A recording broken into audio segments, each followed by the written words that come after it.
Hello student, आज की इस वीडियो में हम क्लास 12th का चैप्टर मैट्रिक्स को पढ़ने वाले हैं।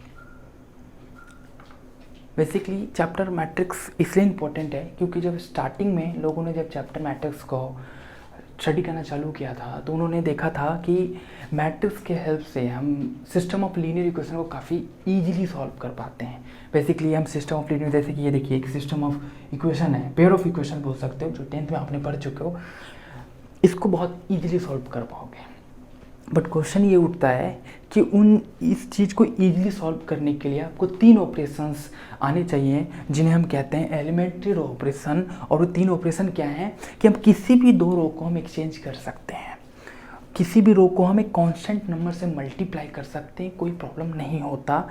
किसी भी एक रो में किसी भी नंबर का मल्टीप्लाई करके हम किसी दूसरे रो में हम ऐड कर सकते हैं।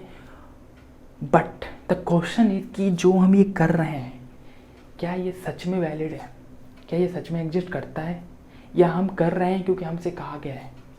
क्योंकि जब मैंने फर्स्ट टाइम पढ़ा था तो मैंने भी बस किया था, मुझे नहीं पता था सच में करना है, बस मैं करता था क्योंकि मुझे लोगों ने नहीं बताया।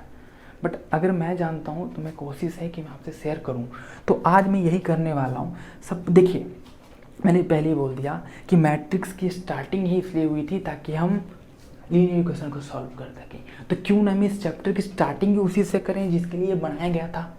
तो हमारी कोशिश है कि मैं इसको सॉल्व करूं। तो बेसिकली समझिए, जो चीज़ मैं इन दो के साथ, इस 2 लीनियर इक्वेशन के साथ कर सकता हूं, वही मैं इससे बनने वाला मैट्रिक्स के साथ भी कर सकता हूँ। यहाँ पे आपके पास 2 चीज़ें हैं, एक तो वेरिएबल्स हैं और कुछ कॉन्स्टेंट, जैसे कि 1 4 2 5 3 6। ये कॉन्स्टेंट बोलो या कोफिशिएंट बोलो, ये x के कोफिशिएंट है, ये y के कोफिशिएंट, और ये सिंपली कांस्टेंट टर्म है। यहाँ पे वेरिएबल्स हैं। लेकिन एक बात याद रखिएगा, जब भी आप लीनियर इक्वेशन सॉल्व करते हो तो वेरिएबल्स की कोई ज़रूरत नहीं है। वेरिएबल्स हो या ना हो चलेगा। एक सपोज कीजिए कि आप यहाँ पे एक्स वाई है तो आप सोच रहे हो कि एक्स वाई इज इंपॉर्टेंट। नहीं, अगर आप उसकी जगह पी क्यू कर दो तो क्या दिक्कत है, पी क्यू की वैल्यू निकल आएगी। आर एस कर दो, आर एस की वैल्यू निकल जाएगी। यानी कि यहाँ पे एक्स वाई की कोई नेसेसिटी नहीं है। जो इम्पोर्टेंट चीज़ है वो ये है कि ये सभी नंबर्स, इन सभी नंबर्स पे अपना फोकस होना चाहिए, ना कि एक्स वाई जेड पर। तो बेसिकली समझिए, इस मैट्रिक्स को, इस लीनियर इक्वेशन को हम इस मैट्रिक्स के फॉर्म में लिख सकते हैं। This is a short form. ये अपना लीनियर इक्वेशन है, इसको लिखने के शॉर्ट फॉर्म ये है। अब बोलोगे ये तो दो इक्वेशन ही हैं, इसको तो हम 10th में सॉल्व करते हैं। ट्रू, आप कर सकते हो, अभी भी कर लोगे। लेकिन एक स्टार्टिंग में हम 2 से स्टार्ट करेंगे, फिर हम 3 पे भी जा सकते हैं, 4 पे भी जा सकते हैं। तो बेसिकली स्टार्टिंग यहीं से होना चाहिए। और इन तीनों को समझने के लिए बेस्ट है ये, इन तीनों को, क्या ये ऑपरेशन वैलिड है, जो ऑपरेशन लगाते हैं रो पे वैलिड है। तो मैं फिर स्टार्ट करें, अब मैं एक एक करके बताने वाला हूँ। देखिए, ये मेरा मैट्रिक्स है।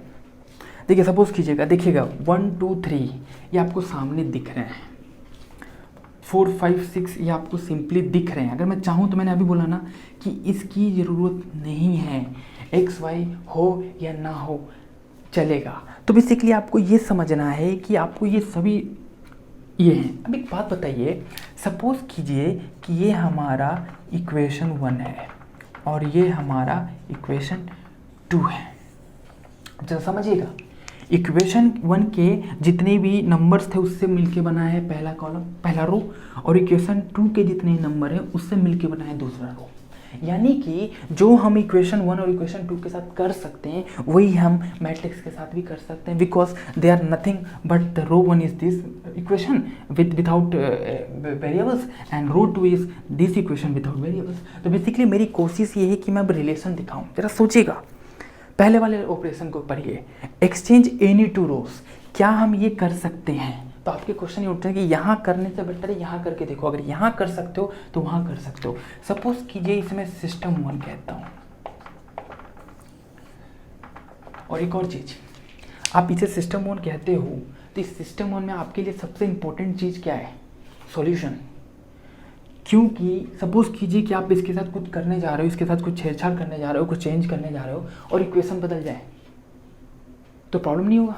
तो बेसिकली आपको इस तरह की चीज़ें करनी है कि इसका इक्वेशन पे कोई इफेक्ट ना पड़े, इक्वेशन सेम टू सेम रह जाए। तो मेरी कोशिश यही है कि इक्वेशन सेम टू सेम रह जाए। नाउ सपोज कीजिए कि एक सिस्टम नंबर 1 है, मैं एक नया सिस्टम नंबर 2 जनरेट करने जा रहा हूँ, सिस्टम 2। तो ये क्या हो जाएगा, सपोज कीजिए कि मैं इक्वेशन 2 को ऊपर लिख रहा हूँ, दैट इज 4x + 5y = 6, और ये इक्वेशन 1 को मैं अभी नीचे लिख रहा हूँ, दैट इज 1 × x + 2 × y = 3। अब सपोज कीजिए कि ये सिस्टम नंबर 1 था, ये सिस्टम नंबर 2 है, तो क्या आप बोल सकते हो इन दोनों की सॉल्यूशन में कोई फर्क आएगा? नहीं। ये इक्वेशन 1 था, ये इक्वेशन 2 बन गया, जस्ट इतना ही तो चेंज है। तो क्या इससे इक्वेशन में चेंज आ गया? क्या इक्वेशन बदल गए? नहीं, इक्वेशन सेम ही है। सिस्टम 1 सिमिलर है सिस्टम 2 के, तो बेसिकली इसके जो सॉल्यूशन होंगे इसके सॉल्यूशन होंगे। तो यानी अगर इसका सॉल्यूशन इसके सॉल्यूशन, तो क्या हम ये कर सकते हैं? वैलिड ऑपरेशन है। तो देखिए जरा, हमने पहले को दूसरा बना दिया, लाइक देखो, पहला दूसरा हो गया और दूसरा पहला हो गया। तो बेसिकली क्या कर रहे हैं हम, रो 1 रो 2 बन गया और रो 2 रो 1। तो क्या अब हम जो हम यहाँ कर सकते हैं वो यहाँ भी तो कर सकते हैं। तो अब आप समझ लीजिएगा कि हमने लाइन विद जो हम लाइन के साथ कर पा रहे हैं वही हम मैट्रिक्स के साथ कर सकते हैं। तो सपोज कीजिए this is equation 1, this is equation 2। अब हम इसको ऊपर और इसको नीचे कर सकते हैं, क्योंकि ये यहाँ वैलिड है तो यहाँ भी वैलिड होगा। तो क्या हम इसको समझ गए? क्या exchange of any 2 row valid है? यस। तो हम इसके लिए आगे क्या लिखेंगे? ओके, क्योंकि हम ये ठीक है कर सकते हैं। नाउ सपोज कीजिए कि मैं सिस्टम 2 को मिटाने जा रहा हूँ, क्योंकि मुझे स्पेस की आवश्यकता है। नाउ सपोज कीजिए कि हम दूसरे पे आते हैं, तो ये रहा, multiply any row by a constant. हम किसी भी एक रो में, लाइक सपोज कि इसमें मल्टीप्लाई कर सकते हैं। तो अगर इसमें मल्टीप्लाई करने की कोशिश करूँ, दैट मीन्स मुझे इसमें करना पड़ेगा। तो मैं इसमें मल्टीप्लाई करने जा रहा हूँ। तो सपोज कीजिए 1x × 2y = 3, 1 × x + 2y = 3। अब सपोज कीजिए कि मैं I am going to multiply the whole system with a number, like suppose it is 2, तो it is going to be 2 × x + 4 × y = 6। तो it is original and it is new. Now it is original, it is new. हम ये इसकी जगह क्या इसको replace कर सकते हैं? हम तभी रिप्लेस कर सकते हैं जब ये दोनों सेम हो। अगर डिफरेंट होगा तो डिफरेंट सॉल्यूशन दे देगा, फिर हम इसकी जगह इसको रिप्लेस नहीं कर सकते। तो हमने क्या किया, एक नंबर का मल्टीप्लाई किया है। ये ऑपरेशन तभी वैलिड होगा जब मल्टीप्लाई के बाद भी ये दोनों एक दूसरे के सिमिलर हो जाएं, यानी एक दूसरे के इक्वल हो जाएं। जरा समझिएगा, किसी भी स्ट्रेट लाइन के पास it is equation of straight line. तो एक इक्वेशन स्ट्रेट लाइन के पास दो चीज़ होते हैं, एक स्लोप एक पॉइंट। तो सपोज कीजिए कि मैं पहले वाले का स्लोप निकालने जा रहा हूँ, मैं इसको स्लोप इंटरसेप्ट फॉर्म में लिखने वाला हूँ। आप 12th में तो आपको शायद वो पता होगा स्लोप इंटरसेप्ट फॉर्म। तो कैसे लिखते हैं, 2y = -x + 3 which is y = -1/2x + 3/2, y = ½ x + 3/2। Now मैं अब इसको यहाँ पर सॉल्व करने जा रहा हूँ, which is 2x + 4y = 6, which is like 4y = -2x + 6 dividing by 4, which is equal to -2/4x + 6/4, which is it is cancel out, it is -1/2x, it is 3/2। Now look at these two equations. हमने इसको ये solve किया, हमने इसको ये solve किया। ये आपका स्लोप था, ये इसका स्लोप है, मैच कर गया। ये इसका इंटरसेप्ट है, ये इनका इंटरसेप्ट है। यानी कि हम दोनों इक्वेशन को सॉल्व किया, दोनों का ऑपरेशन सीखने में क्या है, सेम है। इसका मतलब हम चाहें तो किसी भी एक इक्वेशन में नंबर का मल्टीप्लाई कर सकते हैं, सॉल्यूशन पे फर्क नहीं पड़ेगा। दैट मीन्स कि अगर मैं इस मैट्रिक्स में भी किसी एक रो में मल्टीप्लाई कर दूंगा, किसी सपोज कीजिए ना, ये देखिए ये था हमारा एक रो, तो ये भी इसी से है ना, तो इसके साथ हम जो कर सकते हैं उसके साथ कर सकते हैं। तो अगर मैं इसके साथ 2 का मल्टीप्लाई किया, मैं 6 का कर सकता हूँ, 8 का कर सकता हूँ, यानी किसी भी कांस्टेंट नंबर का कर सकता हूँ। यानी ये वैलिड ऑपरेशन है, हम कर सकते हैं और ये 100% श्योर है कि हम कर सकते हैं। तो अब मैं ये भी मान गया कि चलिए ये भी वैलिड है, ये भी वैलिड है, तो इसके आगे भी मैं ओके लिखने वाला हूँ। Now third and the last and the most important क्या है इसमें, कि एक किसी भी एक, देखो सपोज कीजिए आपने 2 चीज़ तो कर ही लिया है, एक्सचेंज रो एक्सचेंज कर सकते हैं, दैट्स ट्रू। मल्टीप्लाई कर सकते हैं किसी रो में कांस्टेंट का, वो भी सही है। तो यहाँ पे देखिए add a multiple of one row, यानी किसी एक रो में, दो रो हैं उसमें किसी एक रो में हमने एक नंबर का मल्टीप्लाई किया है और दूसरे रो में हमने ऐड कर दिया है, तो ये भी वैलिड लग रहा है। लेकिन अब बोलोगे कैसे? आपको तो इन दोनों की तरह आपका भी कहीं ना कहीं एक तरीके का माइंडसेट होना चाहिए कि हाँ अच्छा वैलिड है क्या, तो मैं इसे भी दिखाने जा रहा हूँ। तो मैं इसके लिए मैं नीचे का पूरा मिटाने जा रहा हूँ। अगर किसी को लिखना है तो वो वीडियो पॉज करके लिख सकते हैं।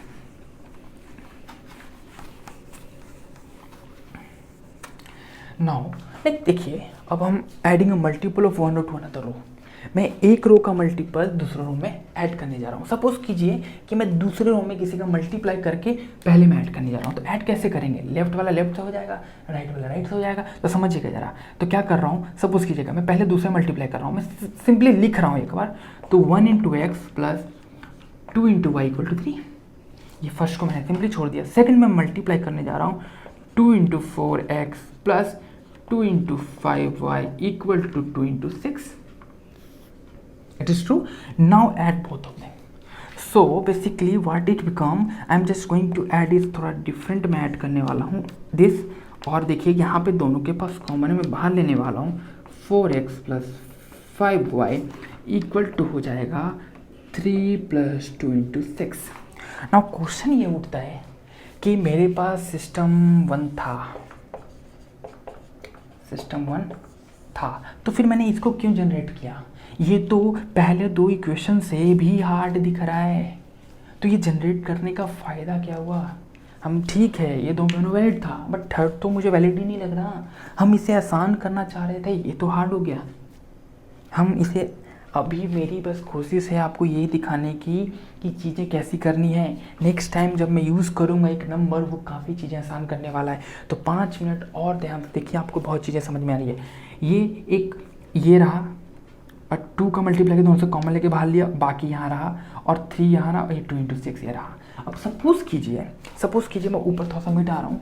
सपोज कीजिए कि देखिए अब ये सिस्टम ऑफ इक्वेशन है, तो इसका कुछ ना कुछ एक सॉल्यूशन रहा होगा। I don't know what is solution. तो इसके कितने सॉल्यूशन हो सकते हैं? दोनों एक लाइन है तो इंटरसेक्ट करेगा तो एक सॉल्यूशन, या इनफाइनाइट सॉल्यूशन या जीरो सॉल्यूशन। सपोज कीजिए कि इसका एक सॉल्यूशन है, एक पॉइंट है जो कि x0, y0 है।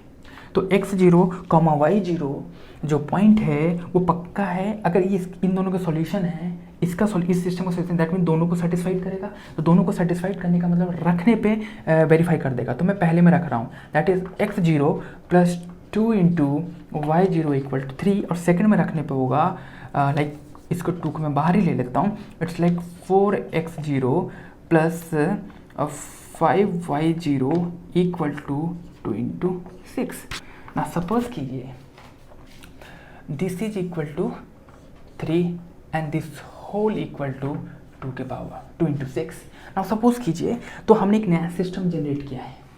अब सोचिए कि मैंने ये दो सिस्टम हमारे पास था, इनको सॉल्व करके हमें एक सॉल्यूशन निकालना था ये, बट मैंने एक नया सिस्टम जनरेट किया है। इन दोनों को कुछ एक में मल्टीपल करके बाकी मैंने जनरेट किया है। अब डाउट ये हो सकता है कि मैंने जनरेट तो कर दिया, बट क्या पता क्वेश्चन हार्ड हो जाए। जी हाँ, अभी क्वेश्चन थोड़ा सा हार्ड हुआ है, लेकिन मुझे क्या दिखाना है वो मेरी कोशिश है कि अगर आप इन दोनों को ऐड करते हो, ऐड करके एक नया कुछ बनाते हो, कुछ एक इक्वेशन बनाते हो, तो जो इक्वेशन होगा वो इक्वेशन भी उसी पॉइंट से पास करेगा जो इन दोनों का सॉल्यूशन है। दैट मीन्स इस पॉइंट से पास करेगा। अब बोलोगे पास करेगा, पास करने की गारंटी क्या है? कोई भी लाइन उस पॉइंट से पास करेगा, दैट मीन्स उस पॉइंट को सेटिस्फाइड करेगा वो लाइन। तो सपोज कीजिए कि मैं इस पॉइंट को रखता हूँ, पुट कर रहा हूँ, मैं पुट x0 y0 मैं कर रहा हूँ। तो देखिए x0 plus 2y0 plus 2 4x0 plus 5y0। Now suppose इसकी वैल्यू बताइए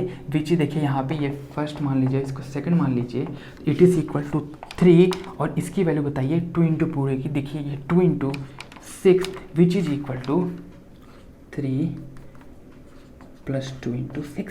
देखिए left hand side right hand side equal हो गया। तो इसका ये मतलब नहीं है कि ये वाला पॉइंट इसको भी सेटिस्फाइड कर रहा है।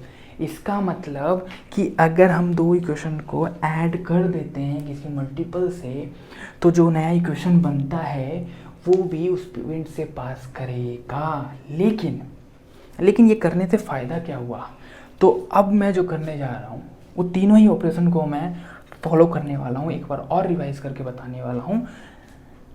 2 मिनट का टाइम दीजिए, फिर हम सीधे इस पे जाने वाले हैं क्योंकि हमने तीनों ऑपरेशन कर लिया। अब बस मैं ये दिखाने जा रहा हूँ कि थर्ड ऑपरेशन वैलिड तो है, क्योंकि जब हम देखिए सपोज कीजिए कि अभी 2 ऑपरेशन यूज कर, ये 3 ऑपरेशन यूज़ किए, मुझे बस अभी दिखाना था 3 ऑपरेशन वैलिड है कि इसका जो सॉल्यूशन है वो इसके पास, इस नए वाले के पास भी है। ये अगर ऐसा करते हैं तो किसी में एक मल्टीप्लाई करके प्लस या माइनस करते हैं तो वो वैलिड है, कर सकते हैं, क्योंकि सिस्टम सॉल्यूशन हमें जो चाहिए था वो रहना चाहिए था, वो अभी है। तो यानी अब मैं करके दिखाता हूँ 2 मिनट का काम। ओके, तो फिर मैं इसको रखने वाला हूँ, मैं इस ऊपर लिखने वाला हूँ एंड देन मैं फिर सॉल्व करने वाला हूँ। लाइक देखिए x plus 2y equal to 3 and it is 4x plus 5y equal to 6, ये हमारा सिस्टम है। सपोज कीजिए, अब देखिएगा ये चीज़ें कितनी आसान करता है। ये 3 ऑपरेशन का यूज़ करने वाले हैं। बेसिकली जब भी हम ऐसा करते हैं तो इन 2 ऑपरेशन का यूज़ नहीं करते सिंपली में, बट थर्ड का ऑपरेशन का यूज़ होता है। सपोज कीजिए this is our first equation, this is our second equation. मैं क्या करने वाला हूँ, सपोज कीजिए देखिएगा हम दोनों को ऐड तो कर सकते हैं, ऐड तो कर सकते हैं। मैं 2 बार करने वाला हूँ, एक बार देखिएगा। सपोज कीजिए, देखिए आपको क्या है ना कि आपको ये समझना होगा कि इन दोनों में से कोई एक जो है एक सिंपल इक्वेशन और एक हार्ड होगा। अब आपको डिसाइड करना है। सपोज कीजिए कि first one is simple one, मैं फर्स्ट वन को टिक मारा, इसका मतलब मैं सिंपल मान के चल रहा हूँ। दैट मीन्स कि मैं इसे नहीं छेड़ने वाला, क्योंकि सिंपल है तो मैं इसे रखने वाला हूँ। सेकेंड वन इज हार्ड ना, तो I am trying to get rid of this. मैं इसको हटाना चाहता हूँ क्योंकि थोड़ा सा मुझे कॉम्प्लिकेटेड, सपोज कीजिए मे भी हो सकता है पहला कॉम्प्लिकेटेड हो, बट सपोज कर लीजिए तो कि दूसरा कॉम्प्लिकेटेड है। तो मेरी कोशिश है कि मैं सेकंड वाले को किसी तरीके से मैं हटाऊँ। तो उसके लिए सपोज ये हमारा एक, सपोज ये हमारा एक सिस्टम वन है, सिस्टम वन है। अब मैं एक नया सिस्टम जनरेट करने जा रहा हूँ with the help of third operation. क्या कि मैं किसी में दूसरे में किसी का मल्टीपल करके मैं ऐड करूँगा, तो मैं करने जा रहा हूँ। जरा देखिएगा, तो मैं क्या कर रहा हूँ, x प्लस 2y को मैंने छोड़ दिया क्योंकि मैंने बोला था वो बेटर है, तो मैंने इसको पहले आगे पहले ही छोड़ दिया। सेकंड को मैं कुछ चेंज करने जा रहा हूँ। तो कैसे चेंज करूँगा, मैं नया इक्वेशन तभी बना सकता हूँ जब मैं इनको ऐड करके मल्टीप्लाई करके ऐड कर लूँ, थर्ड ऑपरेशन का यूज़ करके। तो मैं करने वाला हूँ। तो सपोज कीजिए कि मैं इसमें 3 का मल्टीप्लाई करके ऐड करने वाला हूँ। तो ज़रा देखिएगा, तो क्या बन जाएगा, x plus 2y plus 3 4x plus 5y equal to 3 इंटू 3 प्लस 3 इंटू 6, ये बन गया। आपके दिमाग में आया कि ये सिस्टम नंबर 1 था, ये आपने जो नया सिस्टम नंबर 2 बनाया है, ये सिस्टम नंबर 2 इसको बोल दो थोड़ी देर के लिए। सिस्टम नंबर 2 वो तो ज़्यादा कॉम्प्लिकेटेड दिख रहा है, वो तो ज़्यादा कॉम्प्लिकेटेड दिख रहा है पहले वाले से। तो ये सिस्टम नंबर 2 का फ़ायदा क्या हुआ, बिल्कुल सही। लेकिन मैं एक और सिस्टम बनाने जा रहा हूँ, अब देखना मज़ा। ये है हमारा सिस्टम नंबर 3। सपोज कीजिए कि पहला वाला सही था, तो मैंने तो उसको पहले वाले को रख लिया, सपोज कर लिया कि पहला वाला बेटर है। दूसरे वाले का मैं पहले वाले में, देखिए मैं किसी में भी मल्टीप्लाई कर सकता हूँ नंबर का, क्योंकि बोलता है मल्टीप्लाई में नहीं कॉन्स्टेंट नंबर, किसी को भी कर सकता हूँ। तो सपोज कीजिए मैं पहले वाले में मल्टीप्लाई करने जा रहा हूँ। पहले वाले में मैं क्या मल्टीप्लाई कर रहा हूँ, मैं क्या कर रहा हूँ, सोचिएगा, -4 का मल्टीप्लाई कर रहा हूँ पहले वाले में। तो -4 का मल्टीप्लाई करने से हो जाएगा -4x माइनस का 8y, ये हो गया इधर मल्टीप्लाई। और सेकेंड वाले में मैं कुछ का मल्टीप्लाई नहीं करने वाला, मैं सिंपली लिखने वाला हूँ 4x plus 5y equal to, तो पहले वाले में जब इधर मल्टीप्लाई इधर भी करना पड़ेगा, तो कितना हो जाएगा 3 इंटू -12 प्लस का 6। नाउ देखिए अभी भी आपको लग रहा होगा तो कॉम्प्लिकेटेड है, लेकिन थोड़ा सा सोचिए, सॉल्व कीजिए। -4x minus 8y plus 4x plus 5y equal to -6, this two cancel out, it is -3y equal to -6, y equal to 2। Like suppose यहीं पर रहने दीजिए। देखिए अब मैं दिखाता हूँ, ये हमारा फर्स्ट इक्वेशन, ये हमारा इक्वेशन नहीं था, इसको तो हम सॉल्व करते, ये हमारा इक्वेशन नहीं था, इक्वेशन हमारा ये आ गया। अब बताइए सिस्टम 1 बेटर है, सिस्टम 2 बेटर है, सिस्टम 3 बेटर है। सिस्टम 1 हार्ड है, सिस्टम 2 काफ़ी हार्ड है, लेकिन सिस्टम 3 काफ़ी सिंपल है। y की वैल्यू तो हम देख के बता देंगे 2, और 2 की वैल्यू हम यहाँ पे रिप्लेस करेंगे and then x equal to हमें मिल जाएगा। तो क्या अब चीज़ें सिंपल हुई? तो हम ये 3 ऑपरेशन का यूज़ करके चीज़ों को काफ़ी सिंपल कर सकते हैं, और अपन ने वही किया कि चीज़ों को काफ़ी सिंपल करने की कोशिश की और हमें कर पाए। अब सपोज़ कीजिए ये तीनों ऑपरेशन ही वैलिड है, तीनों ऑपरेशन ही वैलिड है। अब मैं इस इक्वेशन को ये इक्वेशन को मैं मैट्रिक्स फॉर्म की हेल्प से सॉल्व करने वाला हूँ। जरा सोचिएगा। ओके, तो मैं इन सभी को मिटा रहा हूँ। आप फिर से प्लीज़ एक बार पॉज करके वीडियो को आप कर सकते हैं। सपोज़ कीजिए मेरा सिस्टम है, ये सिस्टम, मैं अब सिस्टम का यूज़ नहीं करूँगा। सपोज़ कीजिए, तो इसमें मेन चीज़ें क्या हैं, 1 2 3 4 5 6। तो मैं इसको ऐसे लिखने वाला हूँ, ये मैट्रिक्स को ही, ये लाइक 1 2 4 5। आप यहाँ पे चाहो तो XY रख सकते हो जैसे कि मैंने रखा था, और यहाँ से आ जाएगा 3,6। अब बोलोगे कि इसमें और इसमें क्या रिलेशन है, दोनों बिल्कुल अलग दिख रहे हैं, बिल्कुल। लेकिन जब मैं कुछ वीडियोस के बाद, जब मैं 2-3 दिन के बाद जब मैट्रिक्स मल्टीप्लिकेशन पढ़ाऊंगा, तो आप देखोगे कि जब इस साइड का मल्टीप्लाई करोगे तो ये बिल्कुल हूबहू बन जाएगा, और ये तो ये था ही। तो हम कर सकते हैं, बट एट द मोमेंट हम भूलना चाहेंगे। तो क्या XY हमारे काम का है? नहीं। तो हम XY को थोड़ी देर के लिए इरेज करने वाले हैं। ज़रा एक चीज़ पे ध्यान दीजिएगा, जब भी हम किसी भी, सपोज़ कीजिए कि हम ये करते हैं फर्स्ट, तो क्या मैं सिर्फ इधर राइट हैंड साइड वाले को, लेफ्ट हैंड साइड वाले को करता हूँ कि इसके साथ भी करता हूँ? रो के साथ ये भी जाएगा ना, तो ये भी हमारे काम का है। तो हमें जो हम यहाँ करने वाले हैं वो हम इसके साथ भी करने वाले हैं। यू हैव टू एडमिट कि जो हम इधर करने वाले हैं, क्योंकि देखो ये पूरा ही एक रो है। तो मान लो कि मैं मल्टीप्लाई करने जा रहा हूँ, तो 1 के साथ भी करूँगा, 2 के साथ भी और 3 के साथ भी करने वाला हूँ। अगर मैं कुछ भी करूँगा तो पूरे रो के साथ करूँगा, क्योंकि ऐसा नहीं है कि हम इक्वेशन सॉल्व करते हैं तो हम इधर ध्यान देते इधर नहीं देते। तो we have to make sure कि हम सारा चीज़ को साथ में लेते चलें। नाउ अब हमारी कोशिश क्या है कि मैं कुछ करने वाला हूँ। सपोज करो क्या होता है ना कि मैंने क्या बोला था कि आपको एक इक्वेशन को मानना पड़ेगा कि वो सिंपल है। सपोज कीजिए पहला इक्वेशन सिंपल मानते हैं, और पहले इक्वेशन का जो फर्स्ट पोजीशन हो उसे आप ये कर लीजिए।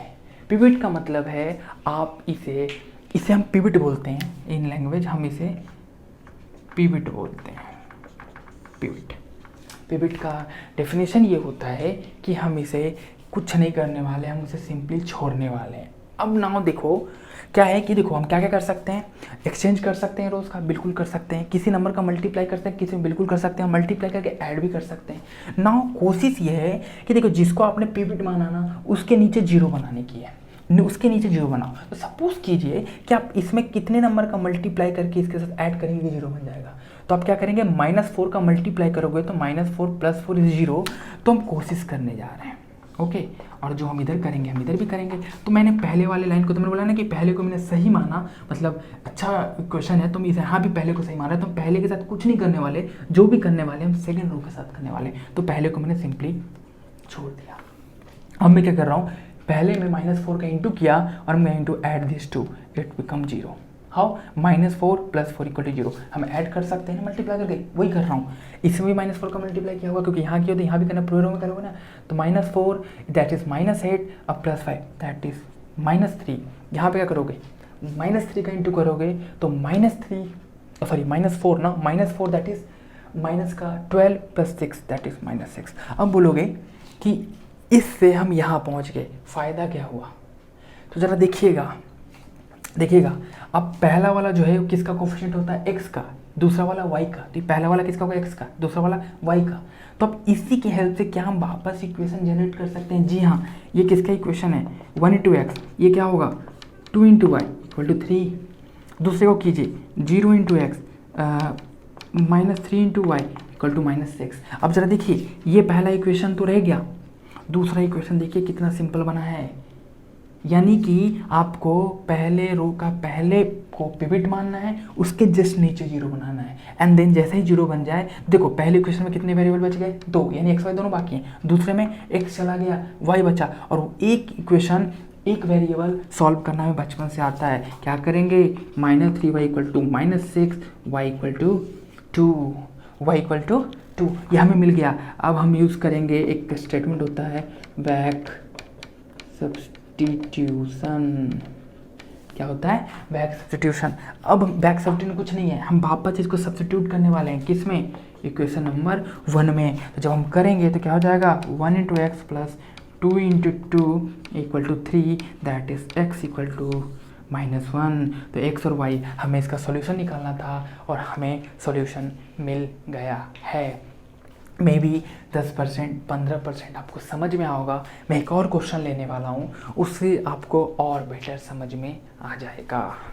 तो चलिए, तो मैं इन सभी ऑपरेशंस के ऊपर एक और मैं ट्राई करने जा रहा हूँ।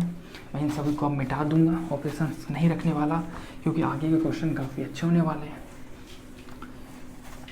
चलिए, तो अब मैं क्या करने वाला हूँ, नेक्स्ट क्वेश्चन जो है वो क्वेश्चन मैं ये ले रहा हूँ, 2x minus y equal to n, x plus y equal to 5, x plus y equal to 5। अब इस इक्वेशन को सॉल्व करना है with the help of this row operation. तो पहले तो आप इस इक्वेशंस के हेल्प से आप जो मैट्रिक्स बनाने वाले जरा देखिए क्या होगा, 2 -1 पहले लो और ये हो जाएगा 1 1, ये बंद कीजिए और सामने क्या यूज़ करोगे, यहाँ पे x y आना चाहिए क्योंकि वो है, लेकिन कोई इसकी ज़रूरत सॉल्यूशन में नहीं पड़ती। तो ज़रा समझिएगा, ये पहला वाले के लिए x है, दूसरे वाले के लिए y है। तो कभी बाद में जरूरत पड़ेगी तो हम वो याद रख के हम वापस इक्वेशन को जनरेट कर सकते हैं। जैसे कि हम यहाँ से यहाँ पहुँचे तो वापस बाद में जब मैं मल्टीप्लिकेशन पढ़ाऊंगा तो बहुत आसानी से यहाँ पहुँच सकते हो, लेकिन एट द मोमेंट हो सकता है मुश्किल ऑडियो, बट फिर भी हमें मैनेज करना होगा। लेकिन एक बात बताओ, जब भी हम कोई ऑपरेशन लगाते हैं तो हम रोज पे लगाते हैं ना, एक्स वाई की तो कोई जनरेशन होती नहीं। तो मैं क्या करता हूँ, एक्स वाई को मैं हटा रहा हूँ, 2 - 1 1 1 इक्वल टू मैं लिख देता हूँ 1 5। या फिर एक काम कीजिए, ये ना करके आप एक डॉटेड लाइन बीच में करके इसको वहाँ पे 1 5 करके बंद कर दीजिए। इट्स लाइक मैंने एक ही मैट्रिक्स में बस बीच में एक एरो ड्रॉ करके मैंने इधर लिया। जो ऑपरेशन मैं इनके साथ करूँगा वो ऑपरेशन के साथ करूँगा, मुझे अलग लिखने की ज़रूरत नहीं है। एट द एंड बस ये याद रखिएगा कि ये साइड वाला चीज़ है, ये कॉन्स्टेंट टर्म है। तो आप जब यूज़ कीजिएगा तो आप कर लीजिएगा। ज़रा देखिएगा, तो हमने लास्ट क्वेश्चन में क्या किया था, पहले इक्वेशन को अच्छा मानते हैं, अब जिस इक्वेशन को आपने अच्छा माना है उसमें से एक को आपको पिवट मानना होगा। तो बेसिकली आप कोशिश किया कीजिए कि फर्स्ट वाले को ही मानिए, एक्स वाले को ही मानिए। अब मानने के लिए वाई वाले को मान सकता हूँ, लेकिन अभी के लिए एक्स वाले को मानिए। अब कोशिश क्या है आपकी कि आपको इसके नीचे जीरो बनाना होगा। उससे फ़ायदा क्या होगा कि अगर ये जीरो बन गया तो सेकंड वाले जो सेकंड इक्वेशन है उसमें से एक्स गायब हो जाएगा, सिर्फ बचेगा वाई, और y equal to something solve करना काफ़ी आसान होता है। तो मैं वही कहने जा रहा हूँ। तो जरा देखिए, यहाँ पे 2 है, मैं इसके साथ कितने का मल्टीप्लाई करूँ 1 में कि ये उतना बन जाए कि इससे कट जाए, तो मैं -2 का मल्टीप्लाई करके ऐड कर दूंगा और काम हो जाएगा। ऑपरेशन नंबर 3, -2 का मल्टीप्लाई ऐड, -2 का मल्टीप्लाई ऐड। तो हम क्या करने वाले हैं, आप लिख सकते हो क्या कर रहा हूँ मैं R2 में, किस में मैं ऑपरेशन लगा रहा हूँ, कहाँ पे मैं जीरो बनाना है, तो R2 में। तो वो मैंने R2 बोला, कहाँ जीरो बनाना है, R2 में, तो R2 लिख दिया। क्या ऑपरेशन लगा रहे हैं, तो मैं R1 में ऐड कर रहा हूँ क्या, -2 इंटू R1, ये कर रहा हूँ ना। R1 में R2 में ऑपरेशन लगा रहे हैं, क्यों, क्योंकि R2 में जीरो बनाना है, R2 की जगह पे बनाना है, R2 में जीरो बनाना है, ठीक है। क्या ऑपरेशन लगा रहे हैं, R1 में कितना ऐड कर रहे हैं, तो -2 का मल्टीप्लाई करके R2 में R2 में -2 का मल्टीप्लाई करके हम ऐड कर रहे हैं R1 में, तो ये ऑपरेशन लगा रहे हैं। अब जरा देखिए, तो जब मैं ये ऑपरेशन लगा रहा हूँ तो बीच में ये लाइन रहेगा क्योंकि हमने ड्रॉ किया था। जरा देखिए, पहले लाइन को हम छेड़ते नहीं है क्योंकि हमने उसे अच्छा माना है, तो रहने दीजिए। सेकंड लाइन में -2 का इंटू किया, -2 + 2 इज 0, -2 - 1 इज -3, फर्स्ट वाला नहीं sorry -10, it is going to be 5 into -2 is -10 and this is 1, तो -10 -3 -9। अब देखिए यहाँ पे जीरो आ गया।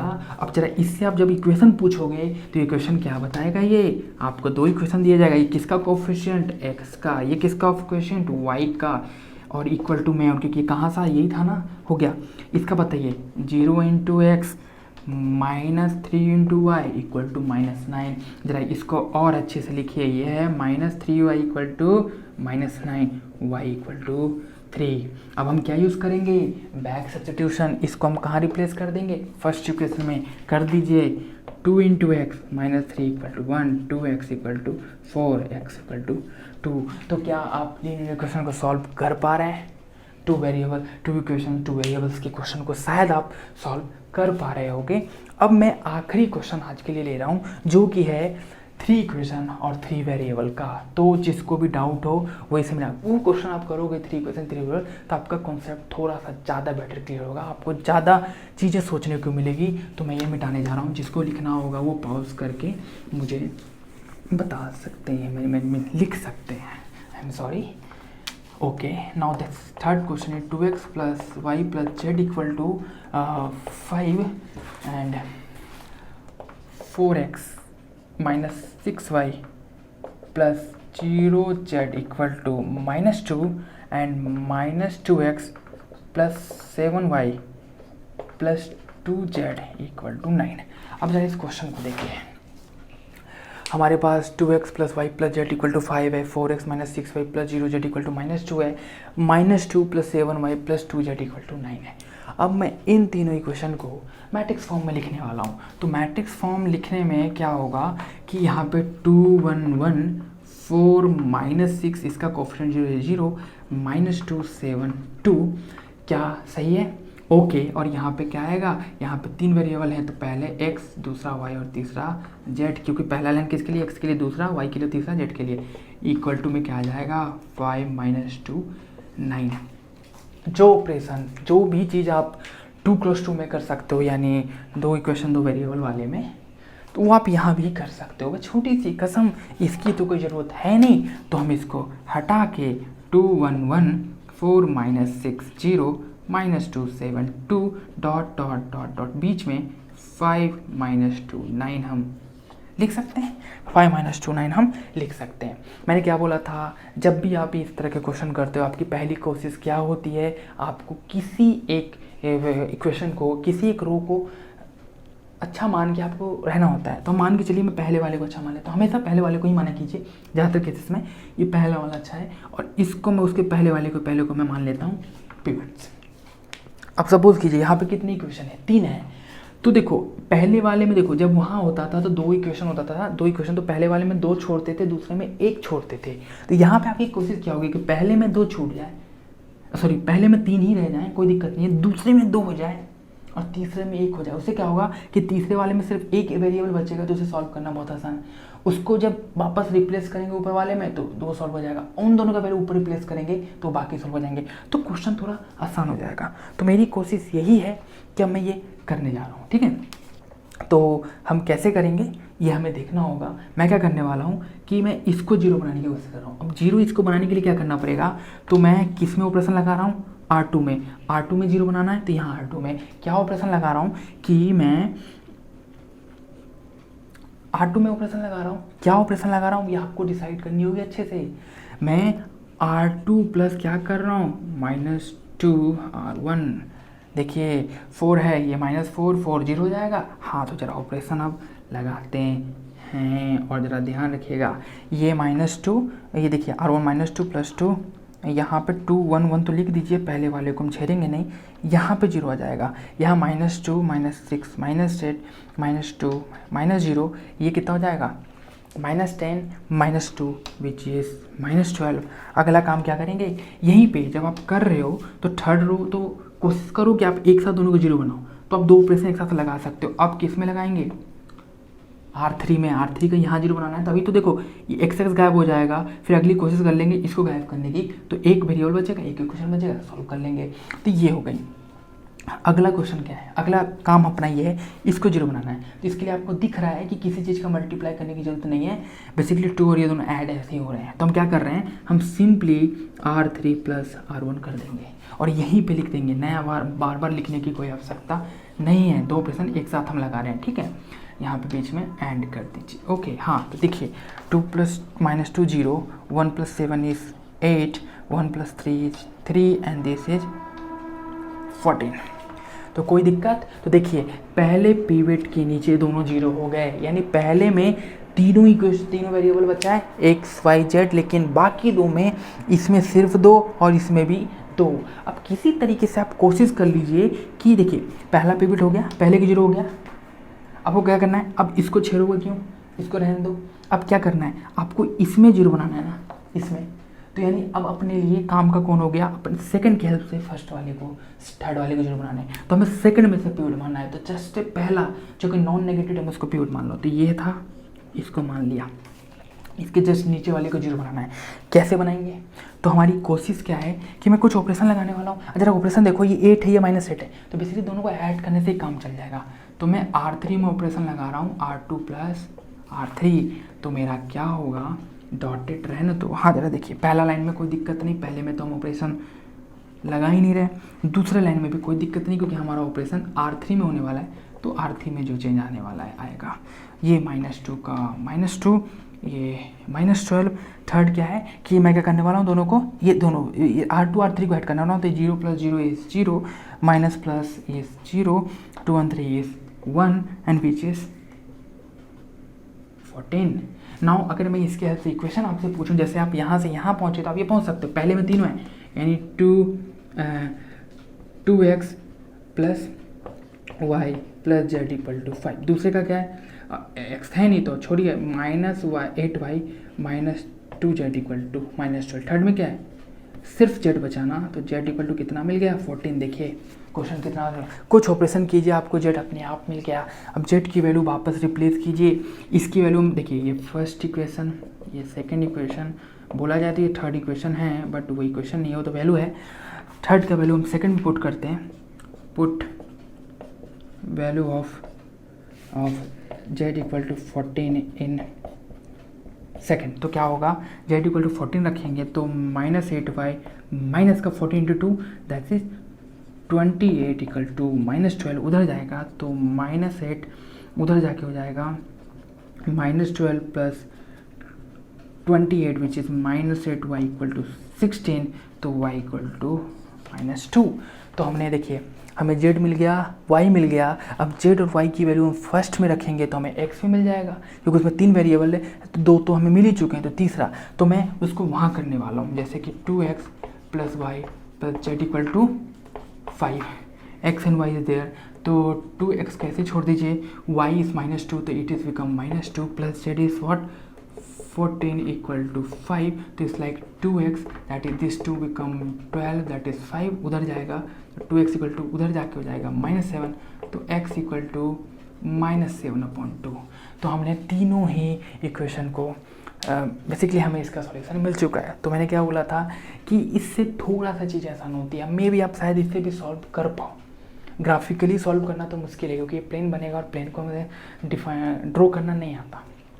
हाँ, तो मैं ये कहना चाहूँगा कि ये मेरा यूट्यूब पर फर्स्ट वीडियो है, तो इस वजह से शायद मैं उतना बेटर एक्सप्लेन भी नहीं कर पाया क्योंकि थोड़ा सा डर सा लग रहा था, काफ़ी बहुत रीटेक ले लेके मैंने किया है आज। तो प्लीज़ कुछ अगर गलतियाँ हों, थोड़ी बहुत प्रॉब्लम हुई हो समझने में, तो प्लीज़ माफ़ कर देना। मैं नेक्स्ट वीडियो से इस चीज़ को और इम्प्रूव करने की कोशिश करूँगा अपने एक्सप्लेनेशन को। और हाँ, प्लीज़ अगर वीडियो अच्छा लगा हो तो लाइक, सब्सक्राइब और प्लीज़ अपने फ्रेंड के साथ शेयर करना ताकि मेरी थोड़ी मदद हो जाए। थैंक यू, कल मिलते हैं।